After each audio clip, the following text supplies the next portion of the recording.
Épisode de WoW ayant lieu à Milwaukee dans l'état du Wisconsin. Épisode de WoW où on aura 2 challengers numéro 1 qui seront confirmés. What's up et catch addict, c'est Jimbo et aujourd'hui on se retrouve pour les résultats du WoW du 12 décembre 2022.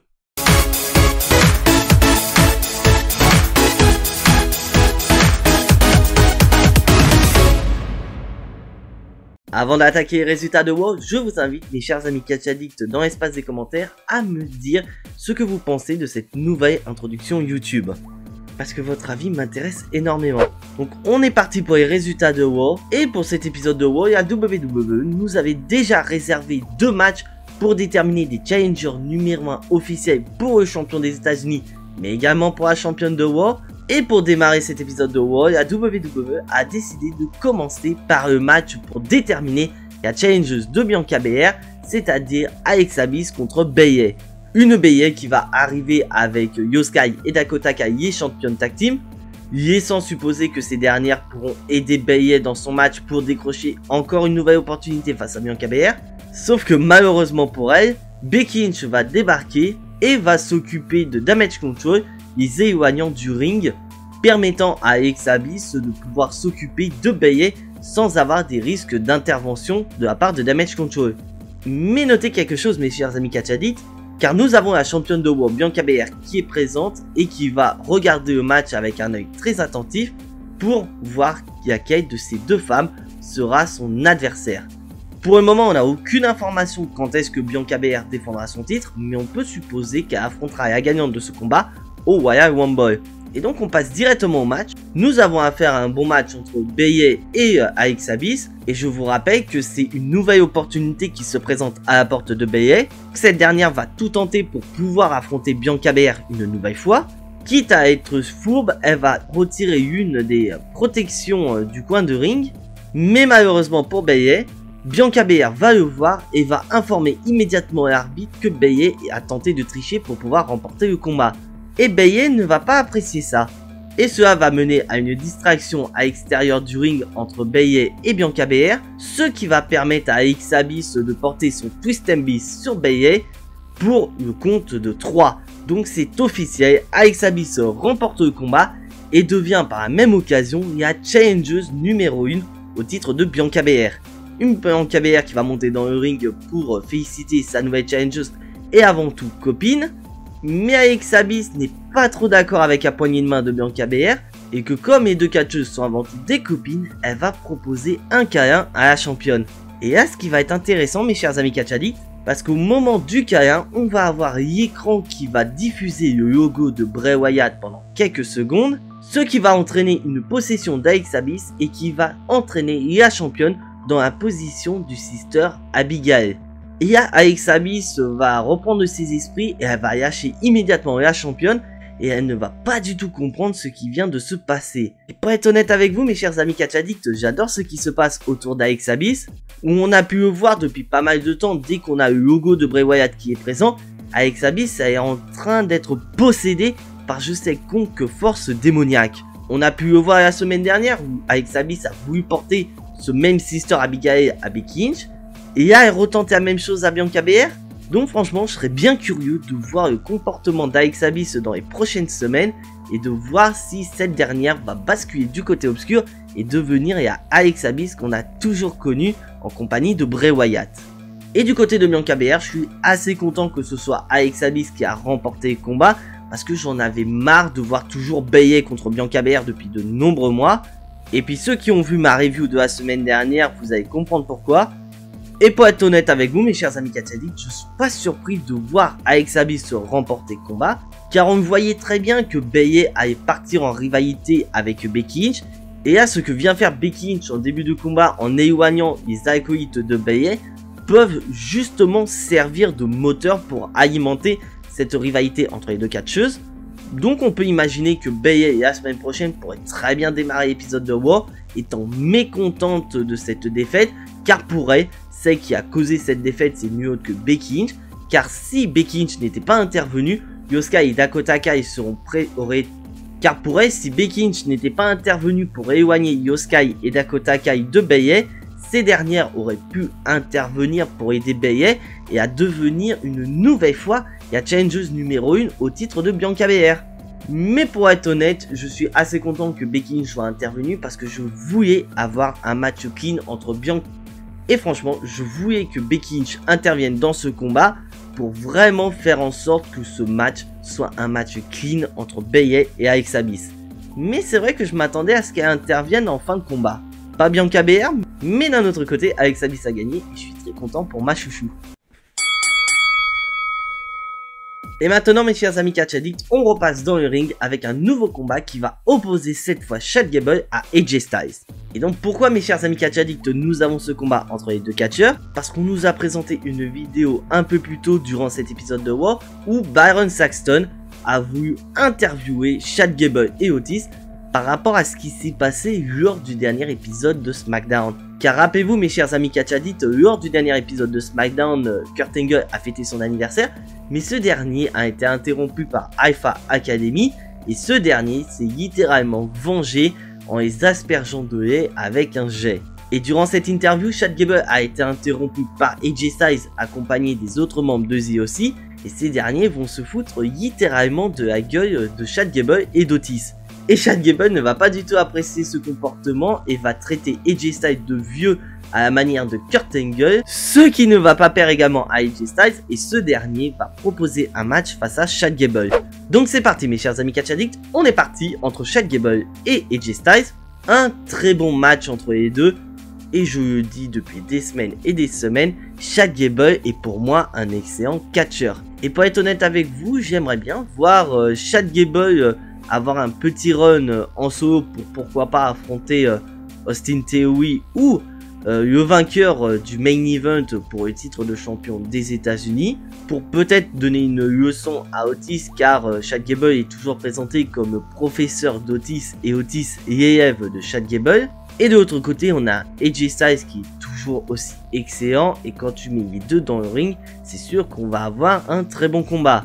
Mais malgré les qualités de Chad Gable, ce dernier va se prendre un Styles Clash d'AJ Styles pour le compte de 3. Donc vainqueur de ce match n'est nul autre qu'AJ Styles, un AJ Styles qui donne une victoire supplémentaire à The OC et je suis assez curieux de voir la suite pour le clan. Et malheureusement pour Chad Gable, il n'est pas resté fort.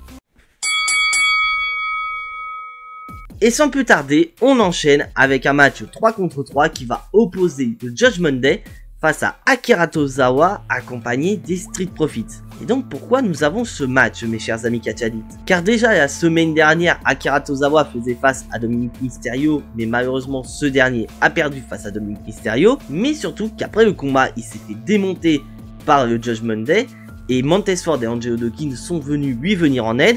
Ce qui explique pourquoi nous avons ce match opposant le Judgment Day à Akira Tozawa et les Street Profits.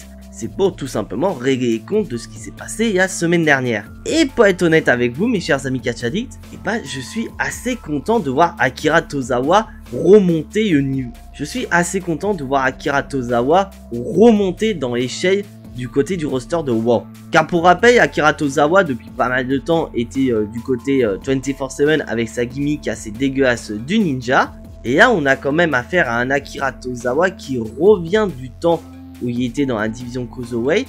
Et pour être honnête avec vous mes chers amis catch addicts, j'aime mieux ça. Mais malheureusement pour lui, il va se faire surprendre par une prise de Damien Priest grâce à encore une intervention de Rhea Ripley. Ce qui va permettre à Dominic Mysterio de faire le tomber sur Akira Tozawa pour le compte de 3. Et grâce à ce tombé victorieux de Dominic Mysterio, le Judgment Day bat Akira Tozawa et les Street Profits et gagne davantage de niveau au sein du roster principal.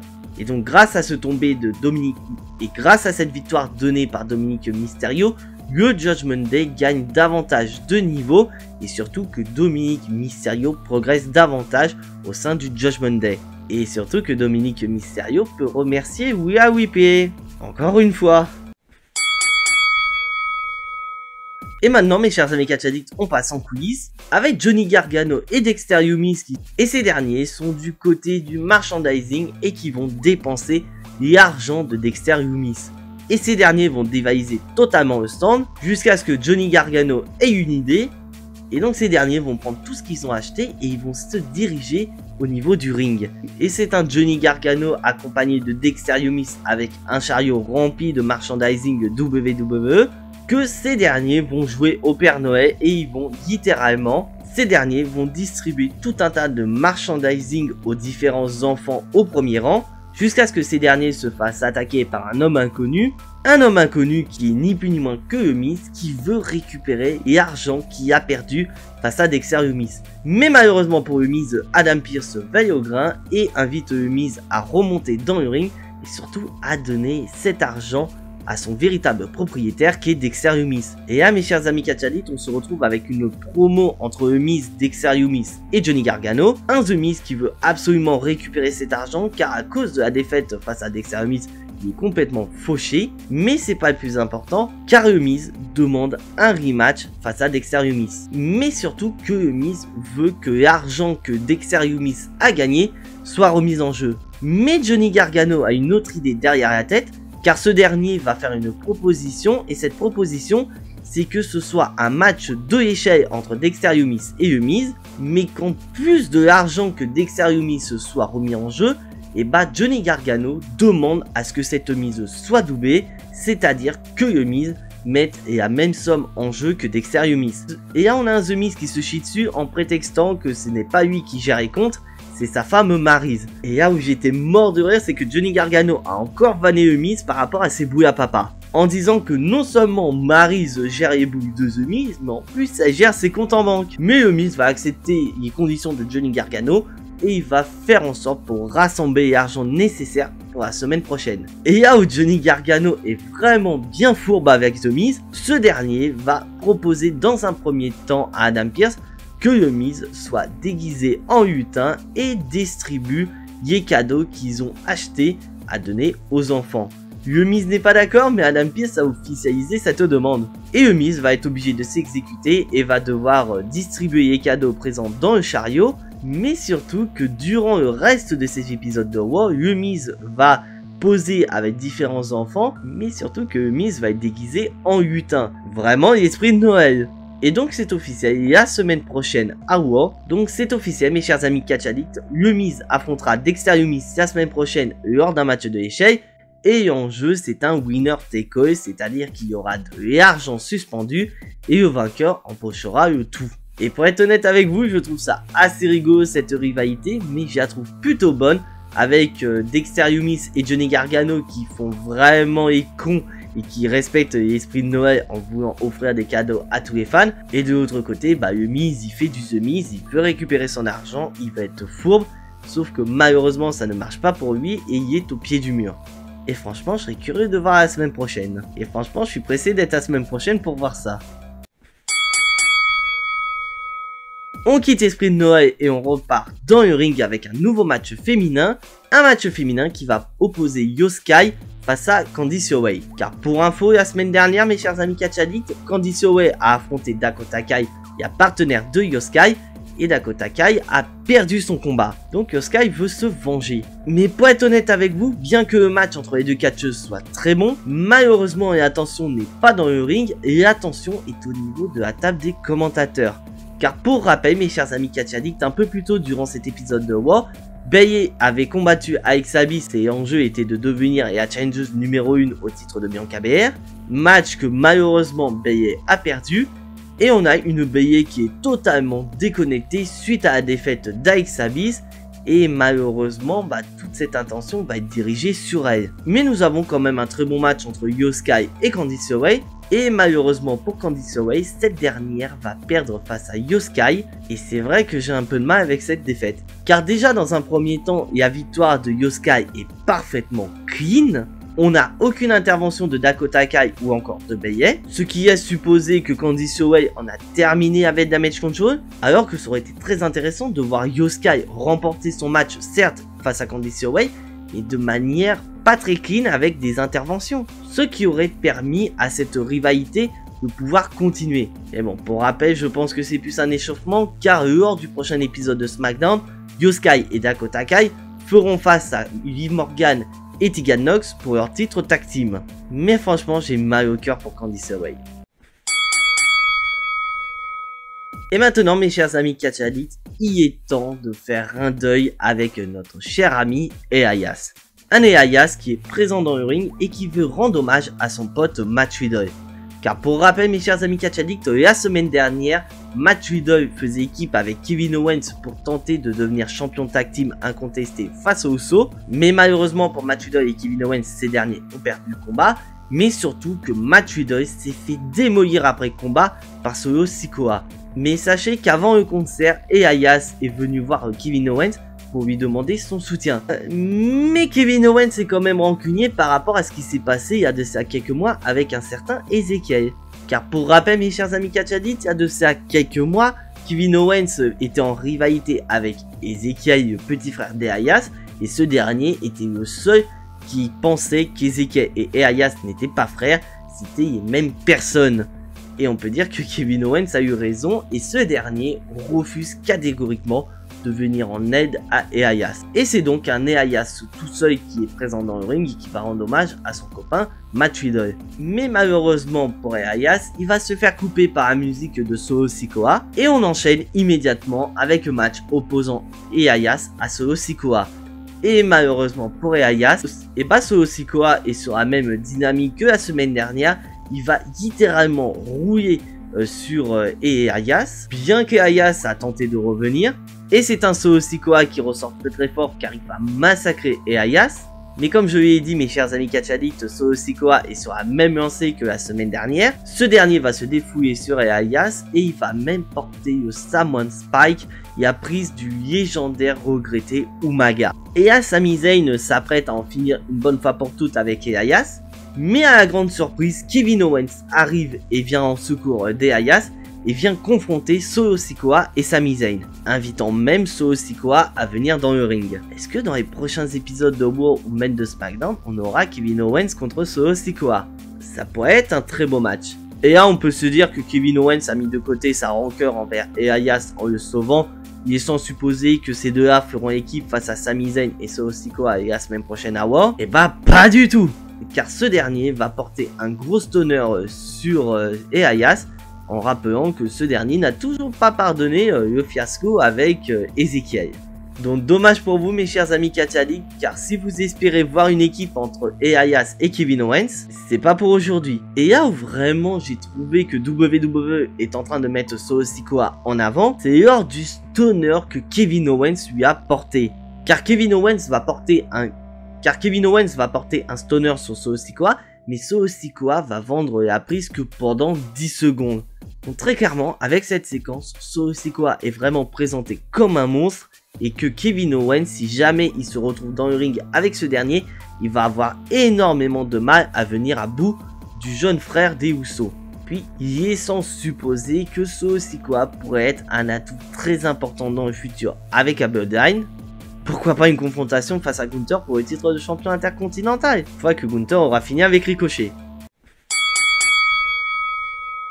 Et maintenant, mes chers amis catch addicts, il est temps de passer au troisième combat et dernier combat féminin de cet épisode de Raw. Un match qui va opposer Rhea Ripley et Asuka. Et dès le début, on va s'interroger sur Asuka car cette dernière va venir dans le ring sans maquillage. Et pour ceux qui suivent les activités d'Asuka sur Twitter, cette dernière nous a posté différentes vidéos où à l'époque elle était au Japon avec une gimmick un peu psychopathe. Il est sans supposer qu'Asuka va peut-être faire comme Alexavi, c'est-à-dire sombrer du côté obscur et devenir totalement taré. Est-ce que vous êtes partant pour un changement de gimmick du côté d'Asuka? Dites-le moi dans les commentaires. Mais bon, on passe quand même au match entre les deux catcheuses. Nous avons un très bon combat entre Rhea Ripley et Asuka. Et à noter bien sûr que Dominic Mysterio est aux abords du ring pour aider Rhea Ripley dans le besoin. Ce dernier va intervenir plusieurs fois, ce qui ne va pas plaire à Asuka. Et cette dernière va en profiter lors d'une intervention de Dominic Mysterio de lui cracher le Poison Mist, permettant d'écarter Dominic Mysterio de toute intervention future. Mais malheureusement pour Asuka, Rhea Ripley n'a pas besoin d'intervention de Dominic Mysterio et cette dernière va réussir à la battre en lui portant son Riptide. Donc une nouvelle victoire pour Rhea Ripley qui gagne davantage de niveau au sein du roster féminin. Et comme je vous ai dit mes chers amis catch addicts, la WWE prévoit de gros projets pour Rhea Ripley Et sachant que le Royal Rumble arrive quand même dans un petit peu plus d'un mois, et bah une victoire sur Asuka, qui est quand même la première gagnante du Royal Rumble féminin, peut la positionner en tant que favorite dans ce Royal Rumble féminin qui aura lieu fin janvier 2023. Et malheureusement pour Asuka, bah c'est une nouvelle défaite qui pourrait la conduire aux portes de la folie. Et maintenant mes chers amis Catch Addicts, il est temps de passer au main event de cet épisode de Raw, le deuxième match number one contender, et ce match va se jouer entre Bobby Lashley et Seth Rollins, et le vainqueur aura une opportunité face à Austin Theory pour le titre de champion des États-Unis. Et donc c'est parti mes chers amis Catch Addicts, on a affaire à un excellent combat entre Bobby Lashley et Seth Rollins. Parce que pour rappeler, il y a quand même l'enjeu de devenir challenger numéro 1 au titre d'Austin Theory qui est remis en jeu. Donc c'est un très bon moteur qui va motiver les deux catcheurs de se donner à fond lors de ce combat. Mais malheureusement pour Bobby Lashley, il va être victime du coup du sort. Car à la fin du combat, ce dernier va réussir à porter son Hurt Lock sur Seth Rollins, laissant supposer que Seth Rollins va abandonner et que grâce à cet abandon, Bobby Lashley va devenir challenger numéro 1 au titre d'Austin Theory. Mais malheureusement, dans sa tentative d'échapper au Hurt Lock de Bobby Lashley, l'arbitre va être mêlé à ce segment et l'arbitre va se retrouver à l'extérieur et il va mal se réceptionner et se blesser. Ce qui est très mauvais signe pour le déroulement du combat. Et après ça, Bobby Lashley va porter un gros spear à Seth Rollins laissant supposer que c'est la fin du combat. Sauf que malheureusement pour Bobby Lashley, avec un arbitre baissé, cela va permettre à Seth Rollins de gagner quelques secondes et se dégager de la prise de Bobby Lashley. Et on a un Bobby Lashley qui commence à s'énerver contre l'arbitre car il juge que ce dernier a mis trop de temps à se remonter dans le ring et que cela a permis à Seth Rollins de récupérer pendant quelques secondes des secondes qui étaient précieuses pour Bobby Lashley pour remporter ce combat. Mais Bobby Lashley n'en a pas terminé et il veut en finir une bonne fois pour toutes avec Seth Rollins en lui portant un deuxième spear. Mais vous savez ce qui se passe, on a un spear, on a Seth Rollins. Devinez ce qui va se passer. Et bah Seth Rollins va contrer le spear de Bobby Lashley avec un pedigree, ce qu'on voit de nombreuses fois quand on a Seth Rollins contre Roman Reigns, dédicace à Money in the Bank 2016. Et ce spear contré en pedigree va permettre à Seth Rollins de river les épaules de Bobby Lashley jusqu'au compte de 3. Et oui, Seth Rollins remporte le combat avec un spear reverse en pedigree. Seth Rollins remporte le combat avec un pedigree qui a contré un spear. Je crois que c'est bien la première fois qu'on voit Seth Rollins gagner de cette manière. Et grâce à cette victoire, Seth Rollins devient le challenger officiel au titre de champion des États-Unis d'Austin Theory. Mais on va même pas prêter attention à Seth Rollins, on va se concentrer sur ce qui va se passer après. Car Bobby Lashley est fou de rage et recommence à s'en prendre à l'arbitre de ce combat. Un deuxième arbitre va venir dans le but de séparer Bobby Lashley de l'arbitre. Sauf que Bobby Lashley va lui mettre un violent coup de coude et assommer l'arbitre qui était présent pour venir en aide à son collègue. Et comme si ça ne suffisait pas pour Bobby Lashley, nous avons Adam Pearce qui arrive et qui tente de calmer Bobby Lashley. Mais Bobby Lashley s'en fout et va pousser Adam Pearce, truc que tu n'aurais jamais dû faire Bobby Lashley, car Adam Pearce s'énerve et décide littéralement de virer Bobby Lashley. Oui mes chers amis Catch Addicts, vous avez bien entendu, Bobby Lashley est viré. Bobby Lashley n'est pas passé par une case suspension et paiement d'une amende. Là, Bobby Lashley y est viré. Et le show se termine avec un Bobby Lashley qui est abasourdi. Et franchement, je suis assez curieux de voir la suite des événements pour Bobby Lashley. Car on passe quand même d'un Bobby Lashley à de ça quelques semaines qui était champion des États-Unis. Un Bobby Lashley qui perd son titre des champions des États-Unis à cause de Brock Lesnar. Qui perd contre Brock Lesnar. Qui se fait voler Survivor Series et que là, il vient de se faire virer. Donc on peut imaginer tout un tas de choses la semaine prochaine pour Bobby Lashley. Donc pourquoi pas lancer des excuses à Adam Pearce pour son comportement et que à cause... Donc on peut imaginer pas mal de choses pour Bobby Lashley. Et de l'autre côté, on a un Seth Rollins qui devient le challenger numéro 1 au titre de Austin Theory. Laissant supposer que ces deux-là vont s'affronter au Royal Rumble, tout comme Asuka et laissant supposer que ces deux-là vont s'affronter au Royal Rumble comme Alexa Bliss et Bianca Belair du côté féminin. Mais on est surtout curieux putain sur ce qui va se passer pour Bobby Lashley. Et maintenant mes chers amis Catch Addicts, il est temps de passer au bilan de cet épisode de Raw. Un épisode de Raw que je trouve plutôt correct dans l'ensemble, mais malheureusement, nous avons que deux choses à retenir principalement durant cet épisode de WoW. Et malheureusement, les deux choses qu'on retient, c'est vraiment les deux trucs majeurs, c'est-à-dire ce qui s'est passé durant les deux matchs number one contender. Donc dans un premier temps, la victoire d'Alex Abyss face à BA est super, ça permet de mettre du 109 du côté de Bianca BR, mais c'est surtout de voir que Alex Abyss commence à basculer petit à petit du côté obscur.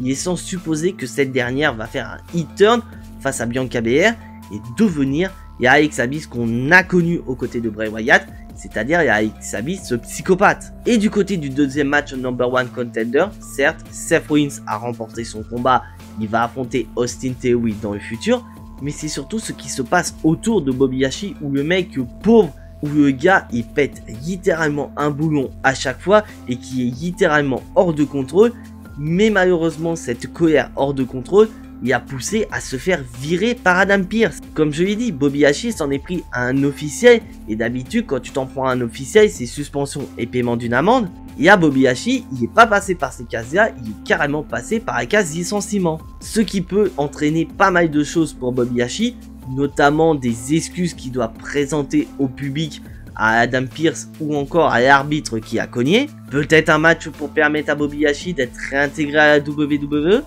Il y a tellement de choses qu'on peut imaginer pour Bobby Lashley. Après, on a quand même de très bons matchs dans l'ensemble, mais c'est vraiment ces deux choses qu'on retient durant cet épisode de WoW. Mais on garde quand même de l'intrigue parce que pour rappel, le Royal Rumble a lieu quand même dans un petit peu plus d'un mois et demi. Donc faut continuer à construire les rivalités autour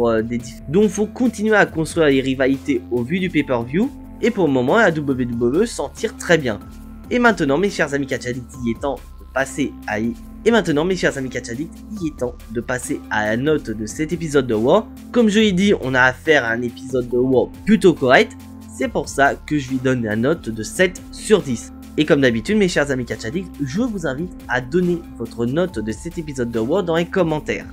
Et voilà mes chers amis catch addicts, c'est tout pour cet épisode de WoW. Si bien sûr mon cher ami catch addict qui regarde cette vidéo n'est pas encore abonné à la chaîne, je t'invite à le faire, c'est entièrement gratuit, ça soutiendra la chaîne. Je t'invite également à activer la cloche pour être notifié des prochaines vidéos, parce que oui, il va y en avoir des vidéos sur la chaîne durant cette fin d'année 2022. Mais je t'invite également à lâcher ton plus gros pouce bleu sur cette vidéo, ça aidera la chaîne à se développer davantage. Et en parlant de vidéo, on se retrouve jeudi pour une toute nouvelle vidéo. Je n'en dis pas plus, mais en attendant, soyez tous très fiers d'être des catch addicts. C'était Jimbo, et à la prochaine!